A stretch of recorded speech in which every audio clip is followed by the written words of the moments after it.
Azizlar, shaharning shovqinidan zerikanmisiz? Men sizdan shahardan sal tashqariga, sayohatda joylashgan 6 sotuqli kottejimizni taklif qilaman.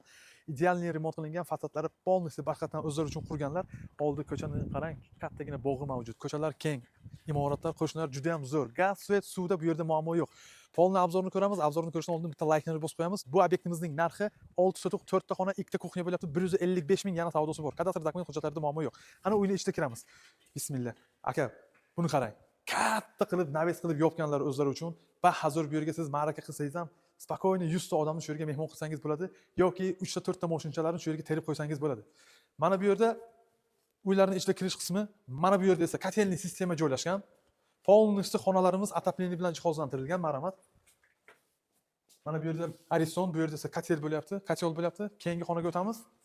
Keyingi xonamiz mana bu yerda akamiz o'zlari uchun qurilish qilganlar, ya'ni ichkari kuxnyadan tashqari mana bu yerda alohida kuxnya qilganlar. Bu yer remont qilinmagan holatda turibdi. Bu yerni siz o'z didingizga qarab remont qilishingiz mumkin. Endi esa tashqari hovli qismiga o'tamiz. 6 sotuq nima bo'lganda ham kattagina yer bo'lyapti. Bu yerda siz xohlaganingizda yana mana bu yerga basseyn qilishingiz mumkin yoki bog' qilib chiroyli qilib qo'yishingiz mumkin. Bu yerda hozirgi kunda hech kim yashamayapti. Hovli qismidan ham uyning ichkarida kirish hodi bor. Mana bu yerda naves qilganlar, yonida xohlasangiz yana letniy kuxnya qilib oilaviy dam oladigan joy qilishingiz ham mumkin. Endi esa mana bu yerda kladovый joy ham bor. Bu yerda ya'ni keraksiz narsalarni yoki ba'zi paytda kerak bo'ladigan narsalarni ana shu yerga saqlanib qilib qo'yishingiz mumkin. Bu yer kladovka. Mana bu yerda esa hovli tomonda letniy sanuzul bo'lyapti azizlar.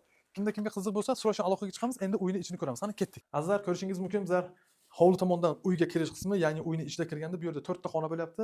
Mana bu yerda bitta kuxnya bo'lyapti azizlar. Uyning ichidagi yana alohida kuxnyamiz ham tashqarida bor. Bu yer kattagina kuxnya bo'lyapti. Keyin mana bu yerda mehmonxonani ham ko'rishingiz mumkin. Juda ham yaxshi remont, ideal holatda turibdi.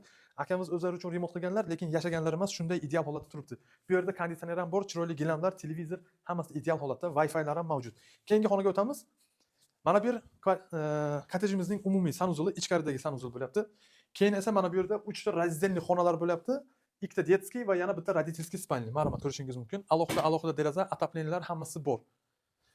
Hattoki derazalarga, rishotkalargacha qilib qo'yganlar, полностью akvalarini ham o'zlari uchun almashtirganlar. Angelberg yangi sifatlisi turibdi. Mana bu yerda esa yana bitta spalniy komnata, ya'ni родительский komnata, kattagina. Bu yerda ham alohida deraza bo'lyapti, parovoy отопление va mana bu yerda televizorlar o'rnatilgan. Azizlar, kimga qiziq bo'lsa agar, pastdan ofitsialda nomerlar bor, aloqaga chiqasizlar, kelib bu kottejni sotib olasizlar. 6 sotuq, 4 ta xona, 2 ta kuxnya bo'lyapti. Reality namoyish uchun xizmatda bu videoni kottej qidirib yurgan tanishlarga so'rashni yuboramiz. Narxi 155 ming, savdosi bor. Salomat bo'lasizlar.